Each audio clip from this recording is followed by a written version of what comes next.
What's going on, YouTube? Wanted to do some just short and sweet because I'm almost home here and it's dark as hell again. Want to do a little car market update, little credit update, just a general topic, and then a little personal story that I think illustrates this point here. Me personally, I'm kind of looking right now. I'm in the market looking for an SUV, kind of. I'm just kind of scoping it out, seeing how it'll go. For the wife and the baby. She's driving a little Prius right now, and I'd rather have a bigger car. In my mind, bigger equals safer. Obviously, it's not always true, but hey, I kind of want a four-wheel drive car too. We live in Ohio. The snow's coming here soon. I'd like to have some all-wheel drive and have something a little safer for her and the baby. But I'm in the market. I'm looking around. I'm scoping Facebook Marketplace. I think honestly, my it's not a rule, but I don't think I'll never buy a car from a dealership, even if it's a used car, probably. I'll just go private sale from now on. There's no real reason in my mind to buy one off a dealership. The car I'm driving right now, I bought from a used car dealer, but it just so happened that I stumbled upon it as I was test driving a different car and saw this one, and I was like, hey, I wonder how much they're charging for it, and it was cheap. Hey, and it's done a pretty good job so far, so I think I lucked out on that one, but it's so funny to get it here on like Facebook Marketplace, Craigslist, wherever you're looking for a car, if it's a private sale. I mean, the dealerships are one thing, but even the private sellers are just, some people are out of their fucking mind. I mean, SUVs, especially in America, I mean, everybody kind of drives SUVs. I feel like that's probably the most popular car besides maybe trucks. I don't know, but it seems like more people drive SUVs than anything else. And they're insane. I mean, a new SUV range is probably from what, $40,000 to into the $100 and some $1,000s for like a bigger, nicer, like a big Tahoe or something like that. I know the Cadillacs and shit like that, like these big three-row SUVs are huge and they can be expensive as all hell. Excuse me. But I'm looking more for something like sub $25,000. I feel like that shouldn't be that hard to find because, I mean, a lot of these cars depreciate so fast. You don't even see it coming. I mean, people joke about 15% as soon as you drive off the lot. I mean, yeah, if not more, depending on if it's a luxury SUV or something. I've been really looking at like Toyotas, like the Highlander, 4Runner, if you guys know what those are. They're basically three-row SUVs. If I'm going to buy one, I'd rather just kind of buy one that has lower miles and keep it. Don't want to be having to upgrade cars here in like 4 years or so if I don't really have to. They seem good. They seem decent. You can get decent deals.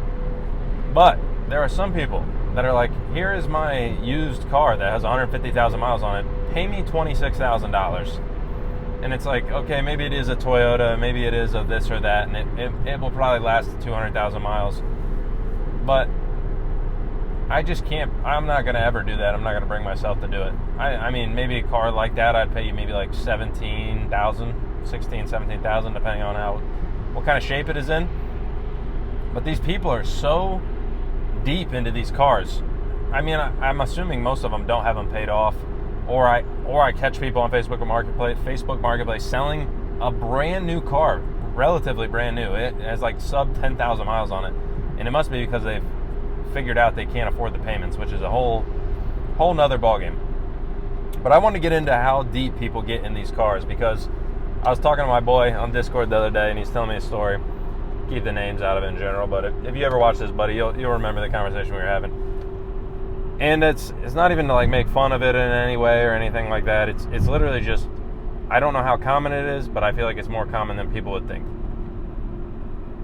And he's telling me a story about his little sister buying a newer car.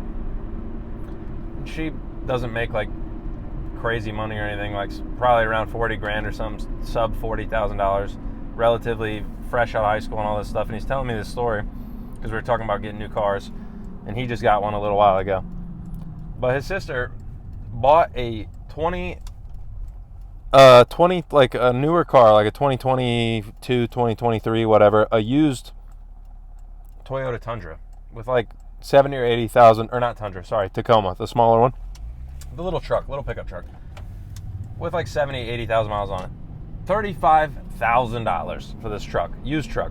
It's a Toyota, it'll last, whatever. Okay, whatever.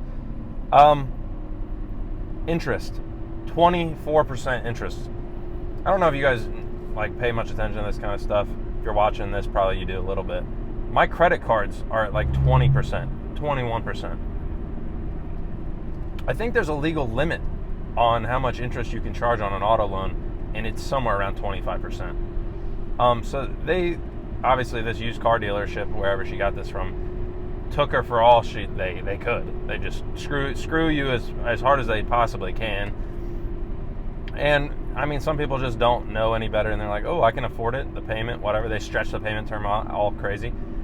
Turns out she has it for a little while, doesn't actually need it, and then can't afford the payments really, so she's like, well, I'll get rid of it, trades it in, rolls some negative equity into another used car that's like worth $20,000.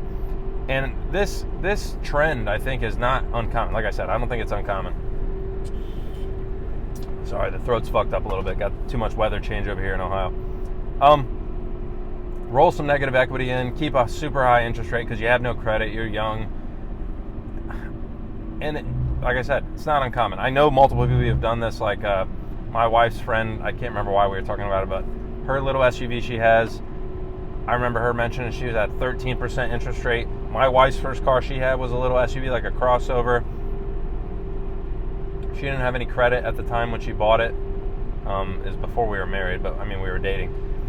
Like in before college-ish, I would say, time roughly. And her interest rate was like 13.5%. And it's on a car that only costs like 13, 14 grand. So it's not, I mean, the interest rate's still awful. It's still horrible. The interest you're going to pay isn't crazy, but on a $35,000 loan, they're going to fucking get your ass with that shit. 24% interest? I can't even imagine it. It's insane. And I don't know how many people are in this situation because obviously, like I said, people are selling brand new cars on Facebook Marketplace. That means they're probably underwater on this car. And car prices were all-time highs only like a year or two ago, and they're still high as shit, but they've come down a little bit. And these cars are depreciating they're dropping like a rock. I mean, so fast. Even like Tesla's having real problems with this. You buy a brand new Tesla 2 years ago and it's now a brand new one's cheaper than your 2-year used one and shit like that. Like, there's all kinds of craziness going on. And I kind of wanted to ask you guys, I don't know, especially if you're looking around for cars, because it's just curious to me, like, one, why would you ever buy a new car? In my opinion, no. Dealership, also out of the question. These used cars. Around me, you can find a decent used car, sub 10 grand.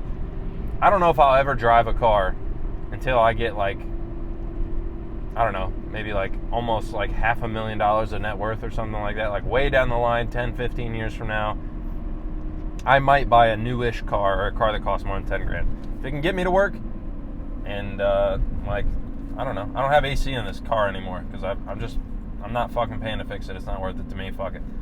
$1,300, the car's only worth probably $4 grand. Not worth it to me. So I'll just keep rolling cheap, as cheap as I can, because it's just not worth it to me. I don't know if it's worth it to you guys. You got to let me know.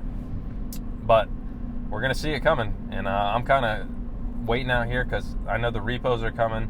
People are defaulting on these loans. Shit's getting tougher and tougher. Maybe I'll be able to find a new deal, a good deal on the wife's new SUV. That's all I can hope for, I guess. But I don't know. Let me know. Like the video if you liked it. Dislike it if you didn't. I'll catch you guys tomorrow.